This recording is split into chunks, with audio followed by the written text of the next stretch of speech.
Panic has started in Europe amid the war in the Middle East. Europeans have been urgently advised not to leave their homes, to work from home, not to drive cars, and not to fly on vacation by plane, because the European Union is experiencing a real energy crisis which will only get worse. In a month of war in the Persian Gulf, Europe suffered less than it did in 2022 after the Russian invasion of Ukraine. Nevertheless, Europe is facing a prolonged energy crisis that will last longer than the conflict in the Middle East. This warning was issued by the European Commissioner for Energy, Dan Jorgensen. At the same time, the EU has begun developing guidelines for the application of paragraph 7 of Article 42 of the Mutual Defense Agreement in the event of an attack on a member of the Union. Yes, within the European Union there is an obligation to protect each other. Basically, is the equivalent of Article 5 of the NATO Charter, but it only applies to European allies. As a result, the EU is preparing a defense guideline with 3 scenarios. One of them involves invoking the NATO Mutual Defense Article, another involves the EU Collective Defense Article, and the third involves both scenarios. My name is Pechiy. Let's discuss this topic together, but before we start this episode, as usual, I kindly ask you to support the work of this YouTube channel with a donation or by becoming a sponsor using the links and details in the description of this video. I would be grateful for any support you can give, and you can do this at the end of the episode if you find it interesting and useful for you. Also subscribe to my Telegram channel Pechiy News. The link to it is in the description of this video. So, the European Commissioner for Energy, Dan Jorgensen, called on Europeans to work from home less, in my opinion, to use cars, public transport and airplanes, and for EU countries to speed up the transition to renewable energy sources. He says the energy crisis is only gaining momentum because of the war in the Middle East. As he stated, quote, Europe is facing a very serious situation, the end of which is not yet in sight. Even if peace comes tomorrow, we still won't return to normal life in the foreseeable future. The energy infrastructure in the Persian Gulf region, which supplies 20% of the world's oil and liquefied gas, has been severely damaged and continues to be destroyed as a result of shelling. No one knows how long the crisis will last, but I think it's very important to emphasize that it won't be short. Just since the conflict began, oil and gas prices in the European Union have increased by 60 to 70%. Over the 30 days of the conflict so far, the EU's spending on fossil fuel imports has already increased by 14 billion euros. In addition, it is worth noting that inflation in the Eurozone stayed within the European Central Bank's target of 2% for a year, and in February this inflation was 1.9%. However, in March, according to Eurostat's preliminary estimate, it jumped to 2.5% year-on-year. The excessive increase was the result of energy prices rising by almost 5%. Core inflation, excluding energy and food prices, decreased by 0.1% to 2.3%. But most likely, it's only a matter of time before core inflation starts to accelerate again, because high energy prices, as you can imagine, will affect other sectors, driving up prices for food and other goods. The airline sector has been one of the hardest hit, as the closure of the Hormuz Strait has sharply reduced the supply of aviation fuel, and accordingly its prices have risen. Airlines are cutting the number of flights and raising prices, partly because many routes are getting longer due to the need to bypass the Middle Eastern region. Prices will remain at high levels for at least several months, even in the event of a de-escalation of the conflict.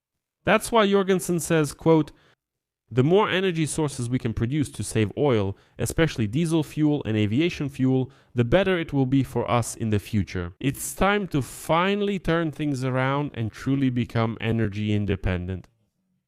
But what completes this perfect storm is the American President Donald Trump, who said that he plans to withdraw the US from NATO and doesn't intend to help the allies anymore, and Europe has already responded to this.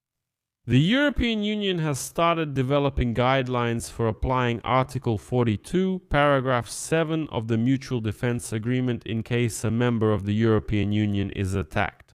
The European External Action Service plans to describe which mechanisms and resources will be involved if one of the EU countries decides to activate this article. As a result, there will be a guideline with 3 scenarios. One of them involves invoking the NATO Mutual Defense Article, the second involves the EU Collective Defense Article, and the third involves both scenarios. This renewed interest in the mutual assistance mechanism increased after the attack by Iranian drones on Cyprus, where a British military base is located. And it was precisely this case that raised questions among European diplomats about how Article 42, paragraph 7 actually works in practice. That is, in the Charter itself, in the Treaty on the European Union, Article 42 has existed for a long time. It clearly states that basically an attack on one member of the European Union is considered an attack on all, so everyone must help. In fact, this is more or less an analog of Article 5 of the NATO Charter, not as large scale of course, but nevertheless within the EU there is an obligation to protect each other. Or, at the very least, to help in this defense, well, at least with something. Well, for example, Cyprus, as you know, is part of the European Union, but it is not a member of NATO. That's why the scenario being considered now is specifically the Cyprus case, not, for example, incidents of drones entering Poland or the Baltic countries, Russian drones.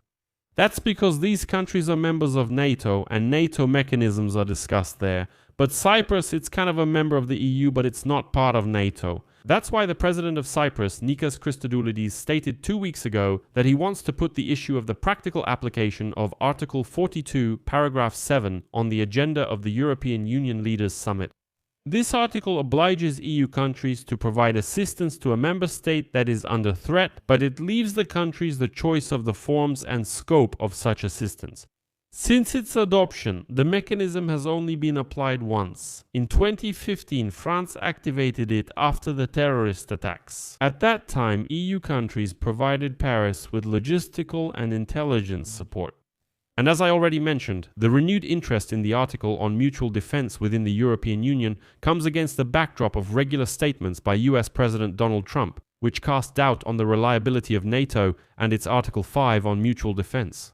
Let me remind you that US Secretary of State Marco Rubio recently stated that Washington would reassess its relationship with NATO after the end of the conflict in Iran. According to him, it's about reassessing the value of NATO for the US, since the Allies refused to provide their bases at a critical moment, and as Rubio says, NATO is turning into a one-way street. But actually, there are some positives in this, because crises force old Europe to finally wake up and start taking action, just like what's happening right now. I'll leave it at that. Share your opinions and conclusions in the comments below this episode. Subscribe to the channel, hit the bell, and don't forget to like. If you want to support the work of this YouTube channel, I would be grateful. You can do this using the links and details in the description of this video. There are different platforms there. Buy Me a Coffee, Patreon, PayPal, bank details, cryptocurrencies, and YouTube sponsorship. Choose any option that is convenient for you. I will be grateful for your support. That's all for now. Take care of yourselves. Goodbye, everyone.